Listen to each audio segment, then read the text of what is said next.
Pada masa yang amat jauh sebelum zaman para Fir'aun, ketika manusia mulai melupakan Tuhan mereka, di bumi muncul generasi yang durhaka. Mereka menyembah patung-patung yang dibuat oleh tangan mereka sendiri dan menamainya Wad, Suwa, Yaghuts, Ya'uq, dan Nasr. Quran Surat Nuh ayat 23. Maka Allah mengutus seorang Nabi yang saleh, lembut hatinya namun kokoh imannya. Nabi Nuh alaihissalam, beliau adalah keturunan ke-9 dari Nabi Adam dan termasuk ulul azmi, para nabi yang memiliki ketabahan luar biasa. Selama 950 tahun beliau berdakwah tanpa lelah, siang dan malam, terang-terangan dan secara rahasia, memanggil kaumnya agar hanya menyembah Allah yang Esa. Quran Surat Nuh ayat 5 dan 9. Namun kaumnya menolak. Mereka menutup telinga mereka dengan jari, menutup kepala mereka dengan kain, dan berkata dengan sombong, "Hai Nuh, kami tidak akan beriman kepadamu." Mereka bahkan mengejeknya, "Engkau hanyalah manusia biasa seperti kami."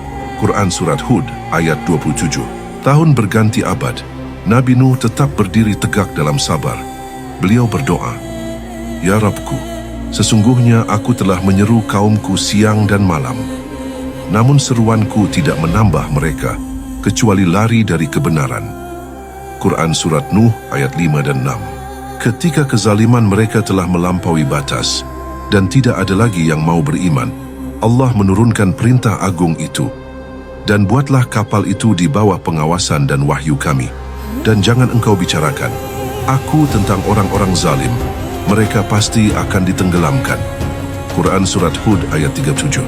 Di tanah kering yang jauh dari lautan, Nuh alaihissalam mulai menebang kayu, menyambung papan-papan besar dengan wahyu ilahi sebagai panduan.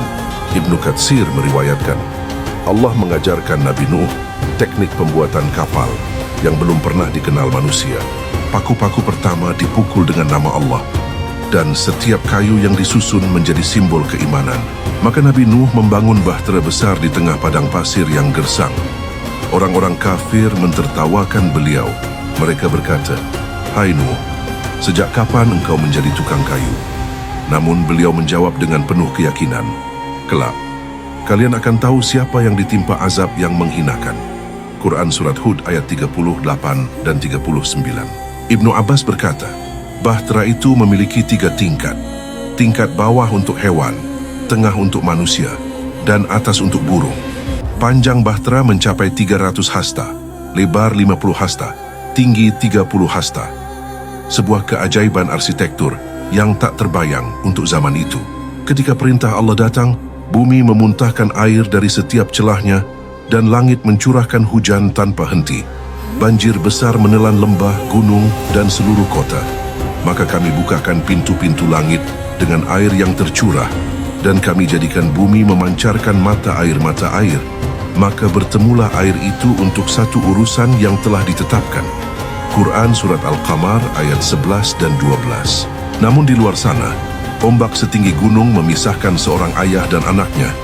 Nuh memanggil, "Wahai anakku, naiklah bersama kami dan jangan bersama orang kafir." Tapi anaknya berkata dengan sombong, "Aku akan berlindung ke gunung, gunung akan menyelamatkanku." Maka gelombang datang di antara mereka, dan anak itu tenggelam di antara arus azab. Quran Surat Hud ayat 42 dan 43. Bahtera Nabi Nuh pun berlayar, sebuah kapal raksasa dari kayu, didorong angin dan ombak setinggi gunung. Di dalamnya, kehidupan baru bersembunyi, burung, hewan, manusia beriman. Semuanya bersujud dalam ketakutan dan harapan. Bahtera Nabi Nuh pun mengapung di atas gelombang setinggi gunung. Di dalamnya ada orang-orang beriman dan sepasang dari setiap makhluk hidup sebagai simbol rahmat dan kehidupan baru. Hari demi hari berlalu, lalu Allah berfirman, "Wahai bumi, telanlah airmu, dan wahai langit, berhentilah." Quran Surat Hud ayat 44. Dan berlabuhlah kapal itu di atas gunung Judi, di wilayah yang kini disebut Turki Selatan atau Armenia.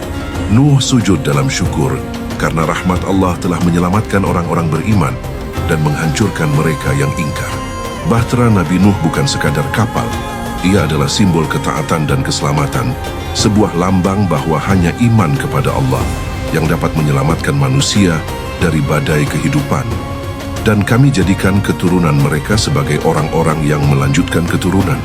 Quran Surat As-Saffat ayat 77. Dari rahim sejarah itu, lahirlah peradaban baru dengan pesan abadi. Jangan pernah menentang kebenaran, karena ketika langit murka, tak ada gunung ganang yang mampu melindungi. Kisah Nabi Nuh bukan sekadar cerita masa lalu, tetapi peringatan abadi bagi manusia, bahwa kesabaran dalam dakwah adalah kekuatan, dan ketika azab Allah datang, tidak ada benteng yang dapat menyelamatkan. Dan kami jadikan kisah itu sebagai pelajaran. Maka adakah di antara kamu yang mau mengambil pelajaran? Quran Surat Al-Qamar ayat 15.